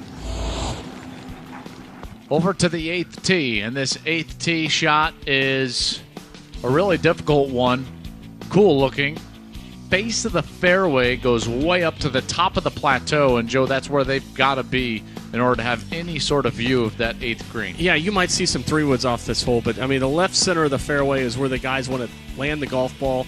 Then it'll go down. There's almost a little saddle effect as the longer you hit it to a green that's shaped severely back to front. You see that whole location right there in the kind of the center right of the green. But if starting at 5 to 8 paces past that whole location, you've got a back of the green that is going to funnel the ball back to that flag. Yeah, it's one of the tougher driving holes here at Erin Hills. The 8th, only 66% of the tee shots have actually found the fairway. And it is the 6th toughest hole this week, averaging just over par, 4.14. There have been 35 birdies, and it's one of those holes that we've seen with the right tee shot, even the most worrisome flag sticks and hole locations become opened up. Yeah, and I think, whenever you have it straight downwind on this hole, you have to aim a little bit further left than you're comfortable with, because if you tug it a little bit, you're going to be in that fescue. And if you're in the fescue left, we've seen guys, make doubles, make bogeys, make triples. So it's a Martin wants to go right down, right at the white tent that you see. That's a perfect line. That's right where he's aimed.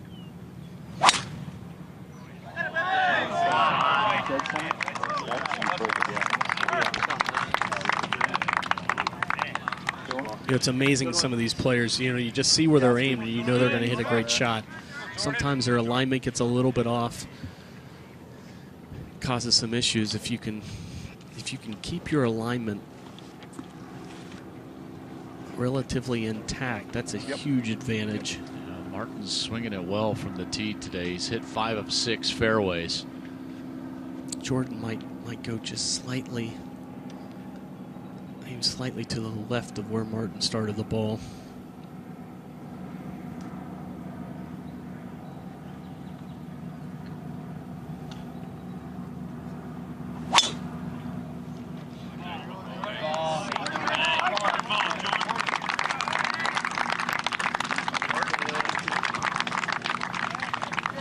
That's a great camera angle. Good job, guys. Perfect angle for Jordan.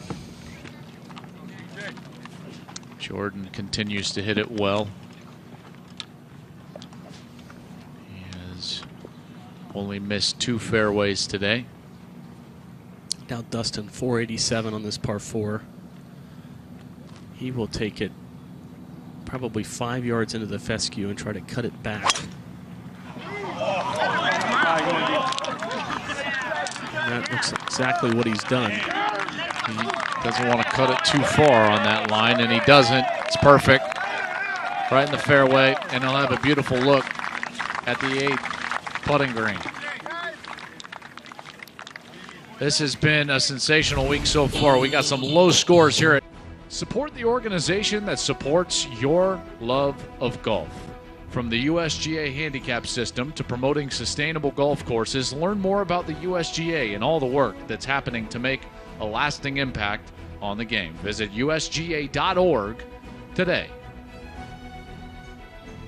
as our featured group here on a Friday afternoon makes their way to the 8th fairway. And all of our players found the fairway, and they've been hitting it well. It's interesting, after yesterday, a round of golf for Jordan Spieth in which he said he hit it and drove it in particular as well as he's ever driven it. He hit 13 of 14 fairways in yesterday's first round. He has only missed 2 today. He has hit 5 of his first 7 fairways. So he's 18 of 21 on the championship, and a guy that has made his whole career about putting said that he has not putted any worse than he did yesterday on tour, and we're seeing him roll a few more in today and be a little bit more comfortable on the surfaces, in particular with his speed outside of that first putt from the fringe at the 6th. And now Kaymer is getting set to play here at the 8th, buddy. Yeah, Kaymer has 175. Now this is downhill. The wind is going to help this one. The wind should blow this one down and in from right to left. And of course he has the backstop behind the hole he can use if he gets it a little left. So if it's 181 on that you're looking at, so he's hitting 7-iron here.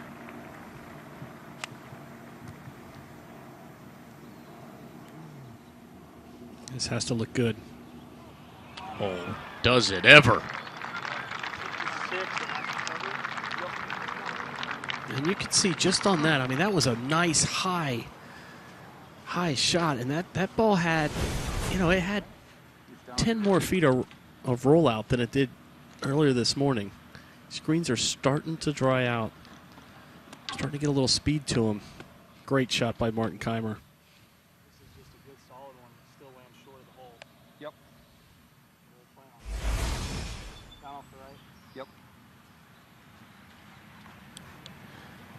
Okay, Jordan from 155. He has 9-iron in his hand.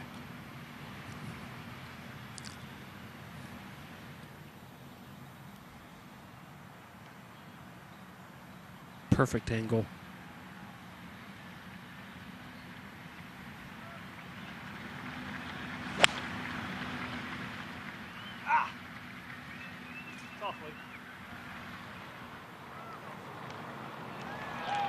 I don't know what he was unhappy about. That is perfect. I think he thought he hit it a little bit long, but Jordan Spieth has command over his golf ball. What he says, it does. It said softly, and it landed like a butterfly with sore feet. Okay, DJ's 131. He's got a pitching wedge. This should be a green light for him right here. Little off the downslope, buddy? Yes.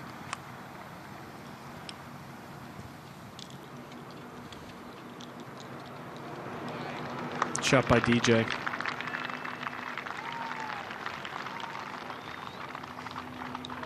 Off the downslope, you have a little bit more tendency to hit it right.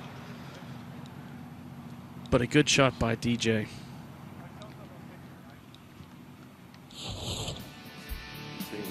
Kaymer, he's been really more of the steady Eddie of this group for both first and second round. That was yesterday, rolling one in, just finding that left edge and making a birdie on the 8th.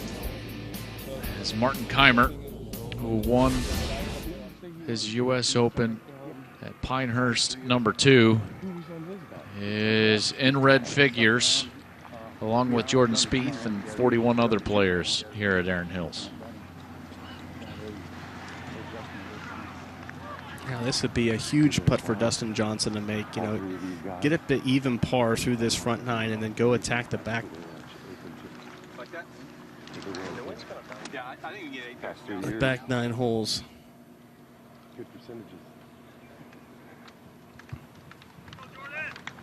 Here's see Martin Kaymer's caddy, Craig Connolly, the wee man as they call him.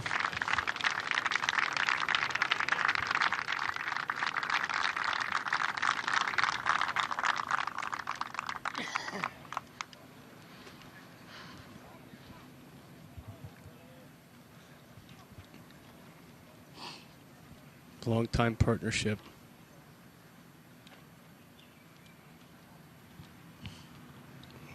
Caddy probably, next to the player's spouse, is probably the most important partnership they're going to have in their careers. These caddies will probably spend more time with their players than their wives will, certainly the week of the tournament. I'll tell you what was fascinating to watch this week at a brand new championship venue, and a venue that has blind shots, whether they're tee shots or second shots, on 14 of 18 holes. Watching the caddies work this week behind the scenes was something else. Yeah, and the caddies, a few of them alluded to us, Joel, when we were walking around, saying that they love a new venue and they love these blind shots, because it allows them to shine. It allows them to differentiate themselves. They want to have They basically more. said, hey, listen, this is what separates good caddies from bad caddies. That's right. Coming to a venue like this. And, you've seen it a couple of times when Jordan Spieth has asked his caddy, Michael Greller, what do I have to through the fairway here, over the bunker here? I mean, a lot of the information is located in the player's yardage books, but there's a ton of information the caddy has to attain that's kind of, let's call it proprietary data. I mean, and some of those caddies took out local caddies. Yeah, that's exactly right. Even without their players, to talk about lines and it's very smart. Very important strategery. Strategy is very important. I always did that when I played in the Open Championship. First time I went around St. Andrews, I hired a local caddy to go around with me to kind of teach me where all the nooks and crannies were.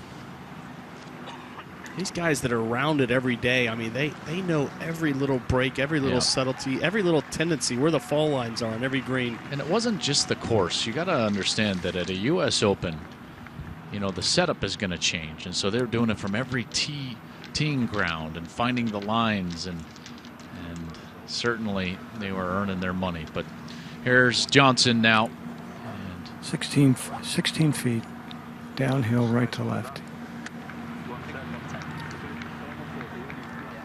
Stay up. Just looked like you had it low the whole way.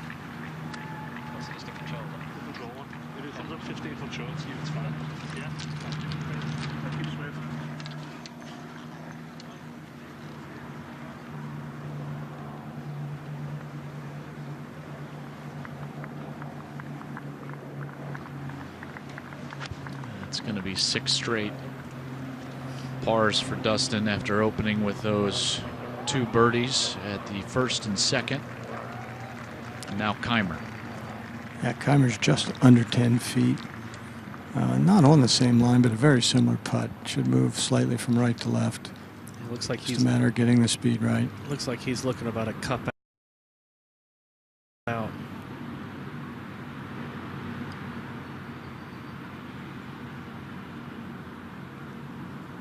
Similar to number 1. I mean, it's almost like he's been short all day. Yeah, it's almost like he's got. I mean, every now and again, when the ground's wet and you take up some sand on your putter, it's like he's got sand on it, or he's hitting a wiffle ball. But Joe, the greens have kind of a sheen to them, so they look fast, but they're really not runaway fast. They're really a nice speed. And they just don't seem to be gauging the right, at least Dustin hasn't gauged the right speed yet. Yeah, I mean, that putt from Martin looked very similar to the one on number 1. I mean, it was a full foot short. What does Speed have? Yeah, this is 9 feet. His ball could break. Could be inside right here. I don't expect he's going to leave this one short. This will not be short.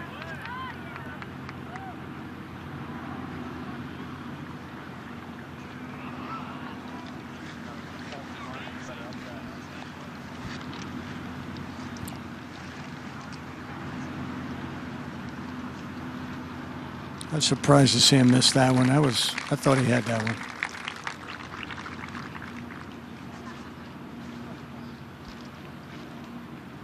Yeah, but solid. I mean, if he continues to play these next 10 holes as solid as he's played the first, really the whole championship. Yeah, 26 and holes. He's putting better. He's hit the ball well. He's in control of his game. He's in control of his golf ball. He's putted a little bit better today. Well, a lot better today. He'd love to get to 4. Yeah, I think so. Number, I mean, I think he'd love to be at least a guy in that mix. 4 under par right now is in a tie for 12th with the likes of Mark Leishman and Brendan Steele, Harris English, Bill Haas, Ches Reavie, who's on the course right now shooting a 7 under par round. 4 under for the championship. I think that would be the number, that marker for a guy like Jordan Spieth. He thinks he can go out and get a 3 under. Yeah, on this side. And I think he hopes that Ricky Fowler, even though they're buddies, you just hope that Ricky doesn't get it to 11, 12, 13 under today. These guys are hoping this stays about 8. Yeah. As we go to the 9th. And this hole just looks really innocent, just sitting down there at 153 yards.